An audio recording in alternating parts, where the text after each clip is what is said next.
This newly released footage shows the Dragonfire laser directed energy weapon system in action. It destroys targets with an intense beam of light and has pinpoint accuracy. Do you have idea with what kind of weapons they attacked that bus? Seems to be a new weapon. Can I ask you a question about some of the technology that you're developing, specifically directed energy and high-powered microwave? When do you envision that you can weaponize that type of technology?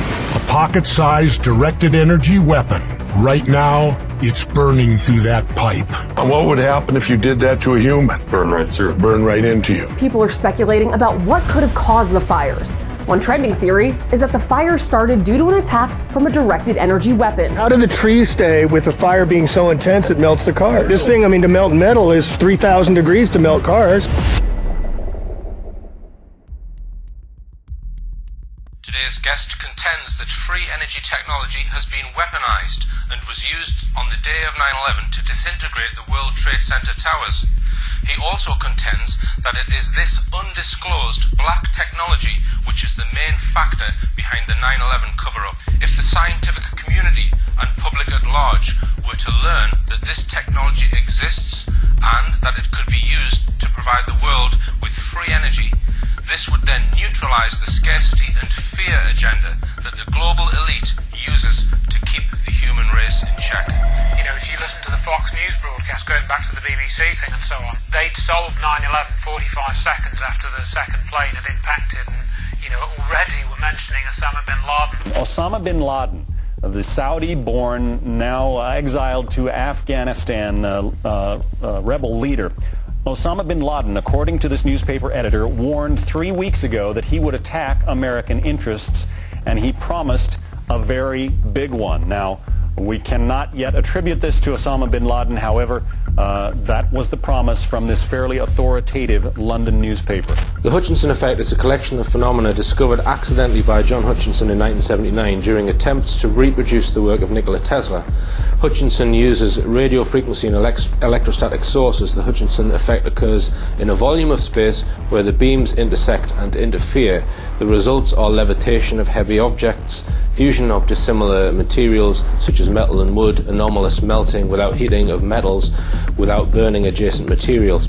When I went to that warehouse in New York City when we looked at 9/11, that's exactly like the metal looked inside that warehouse, just like that. Bent, twisted metal. Bent, twisted, big I-beam steel.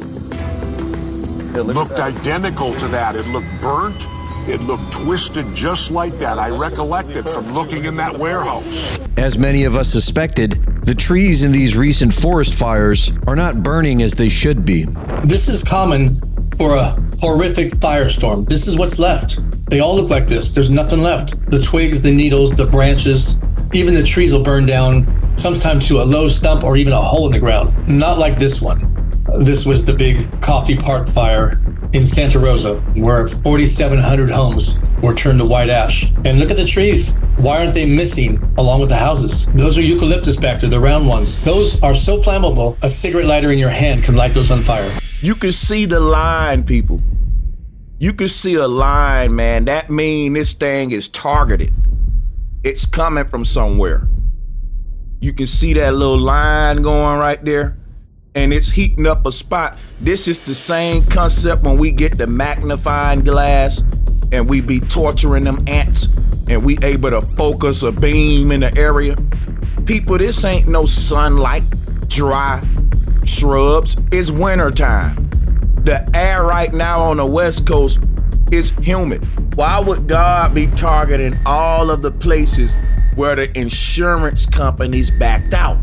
For example, North Carolina, before the floods in that area, the insurance companies in that area backed out. That's fishy. Same thing here in Cali. Well, we have to go all the way back to the 1950s. The Soviets were very active in developing what they called psychotronic weapons at that time. Now, this is open source information. As a matter of fact, everything that I know about it, I've pulled directly from the CIA website. But if we jump to 1991, then we find out when the Soviet Union fell that many of their scientists were selling their information and selling their science to our government. And through that, we were able to purchase when I say we, elements of our government were able to purchase advanced technology in what they call the directed energy weapons space.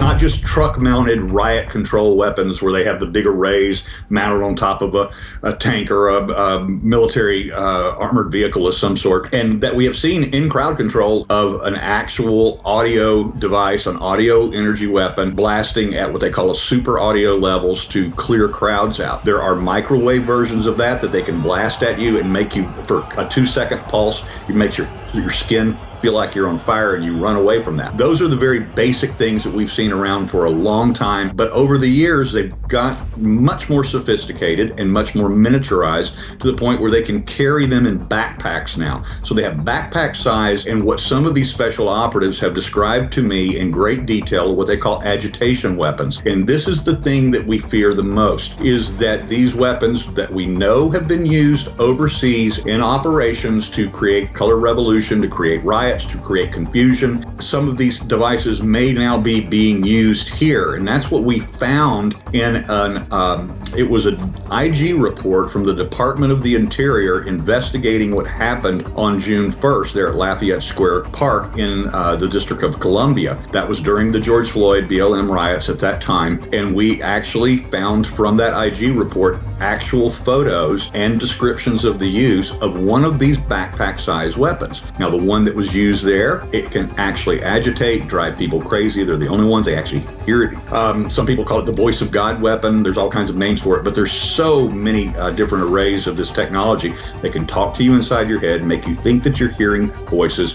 They can also attenuate those frequencies to such a way that it resonates with different parts of your body. Different organs resonate to different frequencies. Just like your truck antenna resonates to AM and FM radio signals, our body, whether it's the lungs, our heart, our brain, different folds in our brain can resonate at different frequencies, and as a result of that can create different reactions from the victim or the intended target. Footage has emerged showing what appears to be a military-grade sonic cannon being used to disperse protesters in Serbia. Now, it's claimed that riot police deployed the weapon to demonstrators who'd gathered in Belgrade to stage a massive protest against government corruption. Let's take a look.